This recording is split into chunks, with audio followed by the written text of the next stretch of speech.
Marginal costing आज मैं आपको पढ़ाने जा रहा हूं मार्जिनल कॉस्टिंग के बारे में। मार्जिनल कॉस्टिंग वर्ड क्या होता है, पहले मार्जिनल कॉस्टिंग से पहले मार्जिनल वर्ड आपको मैं याद दिला देता हूं। मार्जिनल का मतलब होता है कि ऐसे हिंदी में बोलते हैं सीमांत, मतलब कि मार्जिनल मतलब कि क्या चेंजेस आया। जैसे आपने पढ़ा होगा मार्जिनल यूटिलिटी के बारे में पढ़ा होगा, टोटल यूटिलिटी पढ़ा होगा आपने इकोनॉमिक्स में, या फिर fixed cost, variable cost, marginal cost के बारे में भी पढ़ा होगा। ऐसे करके आपने कॉस्ट ऑफ प्रोडक्शन जैसे इकोनॉमिक्स में भी बहुत बार यूज किया होगा। तो मार्जिनल वर्ड को आपको समझ में आ जाए इसलिए मैं आपको खाली मार्जिनल के बारे में बताने के लिए मैं ये सब चीजें याद दिला रहा हूं। मार्जिनल का मतलब होता है सेकंड माइनस फर्स्ट। मींस अगर आपको मान लेते हैं कि भूख लगी है, आपने पहली रोटी खाई, आपने पहली रोटी जो खाई उसमें जो आपकी भूख खत्म हुई, और आपने सेकंड रोटी जो खाई, तो पहली रोटी में भूख को खत्म करने की क्षमता ज्यादा थी और सेकंड रोटी के मुकाबले पहली रोटी में यूटिलिटी आपको ज्यादा थी। तो मतलब आपसे कहने का है कि पहली यूनिट को कंज्यूम करना और सेकंड यूनिट को कंज्यूम करने के बीच का जो डिफरेंस होता है कि कितना सेटिस्फेक्शन मिला, उसको बोलते हैं मार्जिनल। वैसे ही आज हम इसी मार्जिनल वर्ड को कॉस्टिंग के रिलेशन में पढ़ने जा रहे हैं। वैसे आपने total cost, fix cost, variable cost के बारे में पढ़ा। फिक्स कॉस्ट मतलब वो कॉस्ट चाहे जितना भी आप प्रोडक्शन घटाइए या बढ़ाइए, कॉस्ट पे कोई चेंजेस नहीं आता, उसे फिक्स्ड कॉस्ट कहते हैं। और वेरिएबल कॉस्ट का मतलब होता है जैसे जैसे आप प्रोडक्शन करते आएंगे वैसे वैसे उसकी कॉस्ट क्या होती है, इंक्रीज करती जाती है। मतलब अगर आप एक भी यूनिट प्रोड्यूस नहीं कर रहे हैं तब भी फिक्स कॉस्ट आएगी, अगर आप एक भी यूनिट प्रोड्यूस नहीं कर रहे हैं तब वेरिएबल कॉस्ट जीरो होती है। लेकिन जैसे जैसे प्रोडक्शन बढ़ाएंगे वेरिएबल कॉस्ट चेंज होता जाता है। तो आप टोटल कॉस्ट आप निकालते हैं, उस टोटल कॉस्ट में से आप दिखाते हैं कि आपने एक यूनिट बनाया। जैसे मान लेते हैं मैं मार्कर को बनाने का काम करता हूं, मैंने 5 मार्कर बनाए थे, 5 मार्कर बन के तैयार हुए 28 रुपए में। और जब छठा मार्कर बनाने की बारी आई तो छठा मार्कर बनाने के बाद मेरी टोटल कॉस्ट आ रही 32 रुपए। तो 5 मार्कर बना रहा था तो 28 रुपए आ रहा था, 6 मार्कर बना रहा हूं तो 32 रुपए आ रहा है। तो 32 माइनस 28 मतलब कितना चेंजेस आया, 4 रुपए का। इसी को ही बोलेंगे मार्जिनल। मार्जिनल मतलब कि आपने हर एक एक्स्ट्रा यूनिट को कंज्यूम करने या हर एक्स्ट्रा यूनिट को प्रोड्यूस करने में आपकी प्रोडक्शन में, आपकी कॉस्ट में क्या चेंजेस आया, इसके बारे में हम डिटेल में बात करेंगे। इसीलिए मैंने आपको पहले मार्जिनल कॉस्टिंग क्या होती है पहले मैं वो बताऊंगा, फिर मार्जिनल कॉस्ट क्या होता है ये बताऊंगा।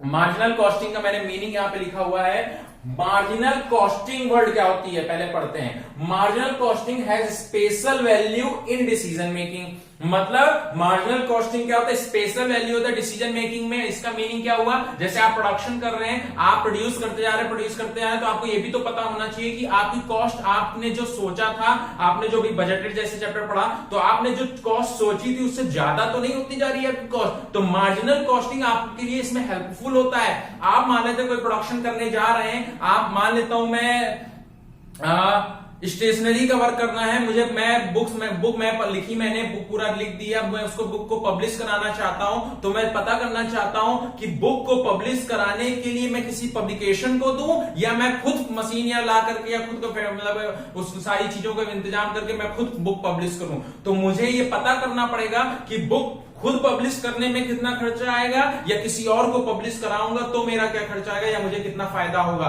तो मतलब क्या हुआ कि आप ये कंपैरिजन करेंगे ना कि किसी चीज को खुद का प्रोडक्शन, खुद से प्रोड्यूस करना ज्यादा फायदेमंद है या फिर उस चीज को, प्रोडक्ट को मार्केट से खरीदना फायदेमंद है।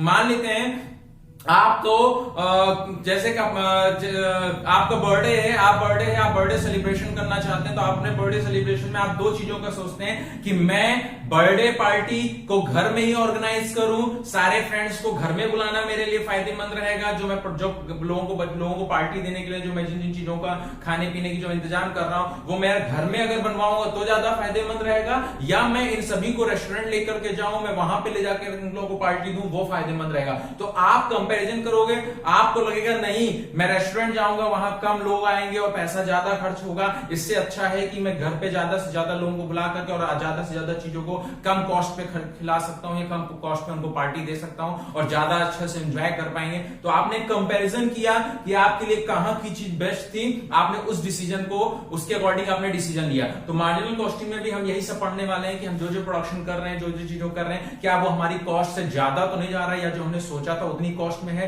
ऐसा तो नहीं कि हम प्रोडक्शन तो करते जा रहे हैं लेकिन उससे होने वाला जो मतलब हमारी जो प्रॉफिट है वो कम होता जा रहा है। क्यों कम हो रहा है? क्योंकि हमारी कॉस्ट जो होनी चाहिए उसके मुकाबले ज्यादा होती जा रही। तो उस कॉस्ट को कंट्रोल करना, उस कॉस्ट पे नजर रखना कि हमारी कॉस्ट अकॉर्डिंगली बजटेड, जो हमने सोचा था या जो हमारा बजट है, जो हमारा एज्यूम था पहले कि हम प्रोडक्शन करने से पहले इतने रुपए कॉस्ट है, उतना रुपए हो रहा है या नहीं हो रहा है, ये हमको कौन बताता है? Marginal costing. कि जैसे मैंने भी बात बताया, 5 मार्कर बनाया 28 रुपए, छठा मार्कर बनाया 32 रुपए, तो एक एक्स्ट्रा मार्कर बनाने में कितना रुपए लग रहा है? 4 रुपए लग रहा है। फिर हम छठा मार्कर 32 रुपए में बनाया, तो मैं 7वां मार्कर बना रहा हूं, मान लेते तब 37 रुपए लग रहा है। तो छठा मार्कर 32, 7वां मार्कर 37, तो 37 माइनस 32 कितने रुपए का डिफरेंस है? 5 रुपए का।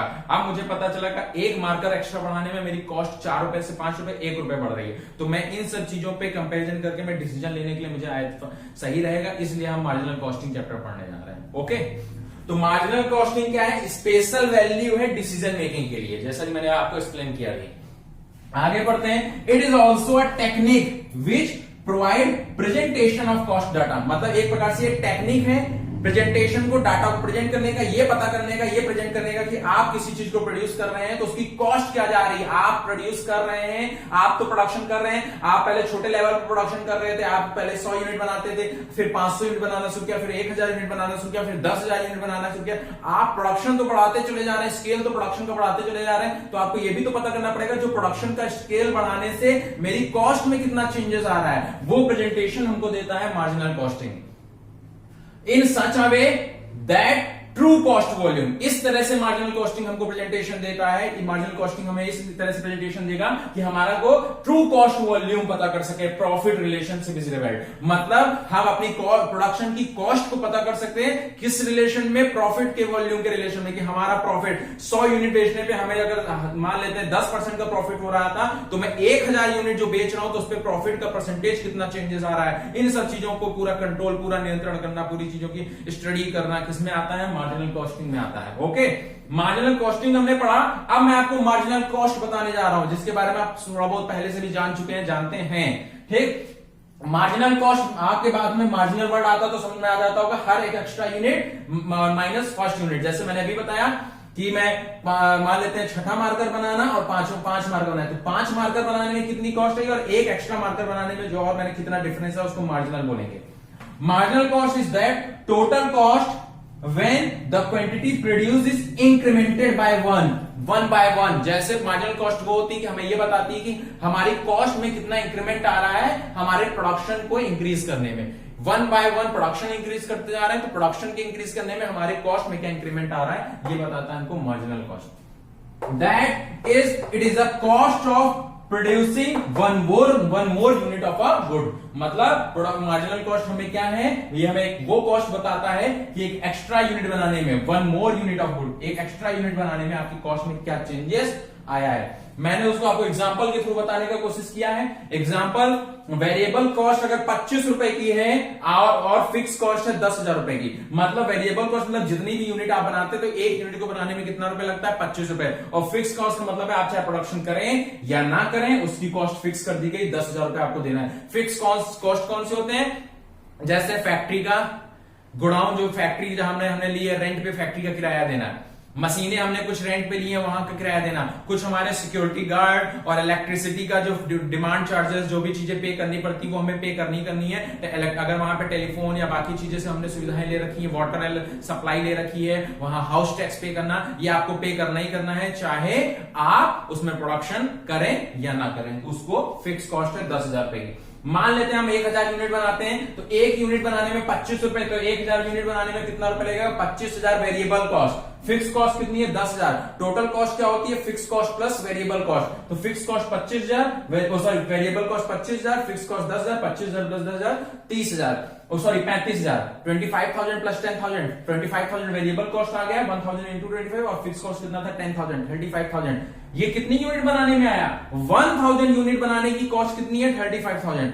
अब 1000 यूनिट में हम एक यूनिट को बढ़ाएंगे, 1000 यूनिट की बनाने की कॉस्ट 35,000 है। अगर हम 1 यूनिट और बढ़ाते हैं तो 1000 यूनिट बनाने का 25,000 था, तो 1001 बनाने में 25,025 रुपीज। 1 यूनिट बनाएंगे तो इतनी कॉस्ट बढ़ेगी, फिक्स कॉस्ट वही रहेगा। अब हमारी टोटल कॉस्ट हो गई 35,025 रुपीज। तो हमारा अब हमें मार्जिनल कॉस्ट चेक करना है, तो वही सेकंड माइनस फर्स्ट, जो एक एक्स्ट्रा यूनिट बनाई है माइनस जो पहली यूनिट थी। तो एक्स्ट्रा यूनिट बनाने में टोटल कॉस्ट थी 35025 और 1000 बनाने में कितनी थी 35,000। तो बीच का डिफरेंस कितना है 25 रुपीज हमारी क्या होगी मार्जिनल कॉस्ट। आपने यहां क्या देखा, वैसे क्या था फिक्स कॉस्ट फिक्स थी, तो जो एक मार्जिनल कॉस्ट जो हमारी वेरिएबल कॉस्ट थी वही हमारी मार्जिनल कॉस्ट निकल के आई। तो ये आपको मैंने एग्जांपल के थ्रू मार्जिनल कॉस्ट बताया है। मैं फिर अब आगे बताने जा रहा हूं आपको नीड्स और बाकी चीजों के बारे में। स्क्रीनशॉट लेना लीजिए, फिर आगे बताता हूं।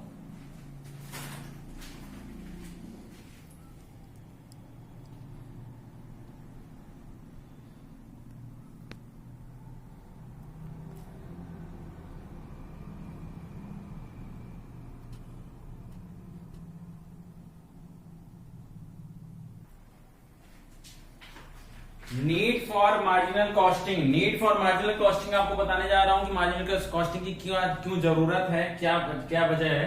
तो पहला point, marginal costing is used to know the impact of variable cost. Marginal costing क्या बताता है, इंपैक्ट बताता है कि क्या प्रभाव पड़ रहा है वेरिएबल कॉस्ट के चेंज होने से। जैसे जैसे वेरिएबल कॉस्ट चेंज होगी वैसे वैसे हमारी टोटल कॉस्ट चेंज होगी on the volume of production और आउटपुट। मतलब प्रोडक्शन के इंक्रीज, जैसे मैंने भी आपको बताया, जैसे जैसे हम स्केल बढ़ाते चले जाने प्रोडक्शन तो प्रोडक्शन का तो स्केल बढ़ाते चले जाने, तो ये जो स्केल प्रोडक्शन का बढ़ रहा है, इस स्केल के चेंज होने की वजह से कॉस्ट में क्या चेंजेस आ रहा है वो बताता है हमको marginal costing. Break even analysis. Break even analysis क्या होता है, ब्रेक इवन पॉइंट के बारे में आप जानते होंगे। ब्रेक इवन पॉइंट वो पॉइंट होता है जिस पॉइंट पे नो प्रॉफिट नो लॉस होता है। ऐसा पॉइंट, ऐसा बिजनेस का, ऐसे जब हम लोग बिजनेस करते हैं तो जाहिर सी बात है कभी प्रॉफिट कभी लॉस होता चला जाता है, कभी जैसा होता है बहुत प्रॉफिट हो रहा है, कभी लॉस हो रहा है। तो एक ऐसा पॉइंट आना जिस पॉइंट पे क्या होता है नो प्रॉफिट नो लॉस, उसको बोलते हैं ब्रेक इवन पॉइंट। तो break even analysis is an integrated and important part of marginal costing. तो मार्जिनल कॉस्टिंग जब हमें स्टेप बाय स्टेप हर प्रोडक्शन के बारे में बता रहा है, हर इंक्रीमेंट के बारे में बता रहा है, तो जब हम जाहिर सी बात है प्रोडक्शन करते चले जा रहे हैं, अगर ऐसे मान लेते हैं हमारे बिजनेस में लॉस हो रहा है तो हमें ये नहीं पता चल पाएगा क्यों लॉस हो रहा है, किस पॉइंट पे आकर के हमारी कॉस्ट चेंज हो रही है। तो वो कौन बताता है, मार्जिनल कॉस्टिंग, कि कहां तक की आपकी कॉस्ट तो सही आई थी, इक्वल आई थी, और लेकिन किस पॉइंट पे आकर के कॉस्ट आपकी इंक्रीज होना शुरू हो गई। तो जब आपकी कॉस्ट इंक्रीज होना कब कौन से पॉइंट पे चेंज हुई उसको पता करना, ब्रेक इवन एनालिसिस को पॉइंट को बताना, पता करना किसका काम होता है, मार्जिनल कॉस्टिंग बताता है आपको। Contribution of each product or department is a foundation to know the profitability of the product or department। मतलब कि कंट्रीब्यूशन मतलब क्या होता है, कंट्रीब्यूशन मतलब कि आप कितना, मतलब आपका उसमें कितना वो हो रहा है, जैसे कि कॉस्ट में इंक्रीमेंट हो रहा है, कितना चेंजेस आ रहा है। तो कंट्रीब्यूशन बताता है कि आपने कितना कंट्रीब्यूशन किया, कितनी कॉस्ट आपने बढ़ाई, कितना प्रोडक्शन करने से आपने एक प्रोडक्शन बढ़ाने के लिए आपको कितनी कॉस्ट में इंक्रीमेंट करना पड़ा। मान लेते हैं एक प्रोडक्शन बनाने के लिए पहले आपको 5 रुपए का कंट्रीब्यूशन करना पड़ा था, वेरिएबल कॉस्ट 5 रुपए आ रही थी, फिर अगली सेकंड यूनिट बनाने में आपका कंट्रीब्यूशन 4 रुपए का आ रहा था। तो मतलब आपका कंट्रीब्यूशन कम हो रहा है, मतलब आपके लिए, आपके बिजनेस के लिए अच्छा है क्योंकि आपकी कॉस्ट कम होती चली जा रही है। तो कंट्रीब्यूशन ऑफ ईच प्रोडक्ट और department is a foundation to know the profitability of the product और डिपार्टमेंट। मतलब किस प्रोडक्ट, किस डिपार्टमेंट में किस प्रोडक्ट से कितना प्रॉफिटेबिलिटी हो रहा है, कौन सा डिपार्टमेंट का कितना योगदान है, कौन सा प्रोडक्शन हमारे बिजनेस के लिए फायदेमंद है, कौन सा प्रोडक्शन ऐसा है जो हमारे बिजनेस में प्रॉफिटेबिलिटी की इंक्रीमेंट कर रहा है, और कौन सा प्रोडक्शन ऐसा है जो हमारी प्रॉफिटेबिलिटी में डिक्रीमेंट कर रहा है।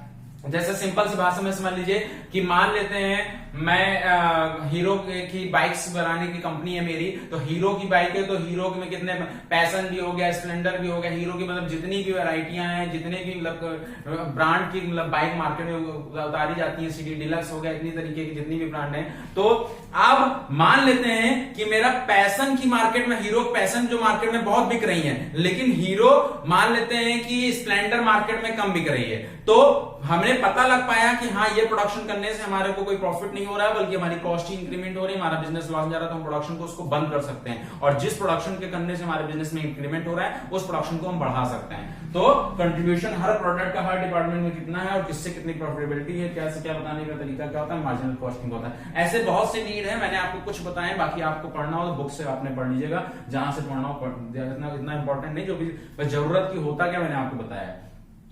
Ascertainment of profit under marginal costing, कैसे असरटेनमेंट किया जाएगा, मैंने कुछ फॉर्मूला रख के बताया है। मैंने कंट्रीब्यूशन के बारे में अभी बताया आपको, contribution is a fund that is equal to the selling price of a product. मतलब करें प्रोडक्ट कंट्रीब्यूशन क्या होता है, इक्वल होता है, किसके इक्वल होता है, सेलिंग प्राइस में से मार्जिनल कॉस्ट को माइनस करने के बाद। मान selling price marginal minus marginal cost मतलब कंट्रीब्यूशन, मतलब एक बार से कितना आपको कंट्रीब्यूशन, कितना प्रॉफिट हो रहा है, जैसे कंट्रीब्यूट कितना एक प्रोडक्शन को बनाने के लिए आपको कितना कंट्रीब्यूशन करना पड़ा। मान ले सेलिंग प्राइस 10 रुपए की है और मार्जिनल कॉस्ट आपकी आ रही है मान लेते हैं 2 रुपए की, तो 10 माइनस 2 कंट्रीब्यूशन कितना हो रहा है, 8 रुपए का हो रहा है। ठीक है, तो कंट्रीब्यूशन कह रहे हैं कि क्या होता है, इक्वल होता है सेलिंग प्राइस में से मार्जिनल कॉस्ट को माइनस करने के बाद जो आता है उसको कंट्रीब्यूशन कहते हैं। सेलिंग प्राइस में से मार्जिनल कॉस्ट को माइनस करने के बाद, और मार्जिनल कॉस्ट क्या होता है, जो second unit minus first unit. तो सेलिंग प्राइस में से मार्जिनल कॉस्ट को माइनस करके हमारा क्या आता है, कंट्रीब्यूशन आता है। फिर एक और तरीका, एक और फॉर्मूला कंट्रीब्यूशन निकालने का है, contribution equals to fix expense plus profit. Selling price में से प्रॉफिट को माइनस करके भी निकाला जा सकता है और फिक्स कॉस्ट में प्रॉफिट को जोड़ करके भी हमारा क्या निकाला जा सकता है, कंट्रीब्यूशन निकाला जा सकता है। और अगर प्रॉफिट में निकालना हो तो कंट्रीब्यूशन में से फिक्स एक्सपेंस, जैसे आप ये तो आपको तरीका ही पता है, जब contribution equals to fix expense plus profit तो profit equals to fix expense उधर चला जाएगा, कंट्रीब्यूशन माइनस फिक्स एक्सपेंस बन जाएगा। तो एक ही फॉर्मूले से सारे फॉर्मूले बने हैं, देख लीजिए simple, contribution equals to selling price minus marginal cost, अभी मैंने बताया। अब यहाँ पे मैंने बताया अगर एक तो ये तरीका होता है, एक ये तरीका होता है, या तो सेलिंग प्राइस में से मार्जिनल कॉस्ट को निकाल के माइनस करके निकाला जा सकता है, दूसरा तरीका फिक्स एक्सपेंस में प्रॉफिट जोड़ करके निकाला जा सकता है, तीसरा अगर प्रॉफिट निकालना हो तो कंट्रीब्यूशन में फिक्स एक्सपेंस को माइनस कर दीजिए, आपको प्रॉफिट पता चल जाएगा। ये मैंने आपको नीड, असर्टेनमेंट, मार्जिनल कॉस्टिंग और मार्जिनल कॉस्ट के बारे में आपको बता दिया है। एक बार देखिएगा, अच्छे से देखिएगा, समझ में आ जाएगा आपको। धन्यवाद।